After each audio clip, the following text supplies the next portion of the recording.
అందరికీ నమస్కారం. Welcome to Prajakshetram. రాబోయే ఎన్నికల్లో కొంతమందికి టికెట్లు ఇచ్చేది లేదని చెప్తున్న వైసీపీ ఆ విషయం ఇప్పటికే కొందరికి స్పష్టంగా చెప్పిందనే వార్తలతో పాటు మరికొందరిని వేరే స్థానాలకు మార్చడం చూస్తూనే ఉన్నాం. ఇప్పటికే వైసీపీ నుంచి సస్పెండ్ అయిన కొందరు ఎమ్మెల్యేలు టీడీపీలో చేరిన సంగతి తెలిసిందే.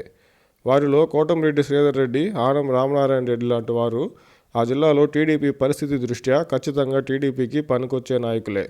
ఇంతవరకు బాగానే ఉన్నా వైసీపీలో చాలామంది అభ్యర్థులను మారుస్తుండడంతో ఒకచోట చెల్లని నేతలు మరొక చోట చెల్లుతారా అని వైసీపీని విమర్శిస్తున్న టీడీపీ, వైసీపీ ఓడిపోతారనుకుని వదిలేసిన నేతలను టీడీపీలో చేర్చుకోవడం ద్వారా టీడీపీకి అదనంగా వచ్చే లాభం ఏమిటో, ఒకవైపు జనసేనతో పొత్తు, సీట్ల సర్దుబాటుపై త్యాగాలు చేయాల్సిన టీడీపీ నాయకులకు వైసీపీ వదిలేసిన నాయకుల రూపంలో పోటీ ఏర్పడితే అసలైన టీడీపీ నేతలు మరిన్ని త్యాగాలకు సిద్ధపడాల్సి రావడంతో పాటు టీడీపీ కోసం ఇన్ని సంవత్సరాలు పనిచేసిన కార్యకర్తల్లో నిరుత్సాహం వచ్చే అవకాశం ఉంటుంది.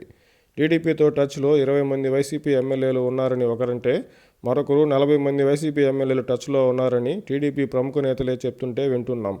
ప్రజల్లో వ్యతిరేకత ఉన్న కారణంగానే టికెట్లు దక్కని వైసీపీ నాయకులను టీడీపీలో చేర్చుకోవడంలో ఆ పార్టీ ఏ విధంగా వ్యవహరిస్తుందో, వారి ద్వారా టీడీపీకి అదనంగా వచ్చే లాభం ఏమిటో రాబోయే రోజుల్లోనే తెలుస్తుంది.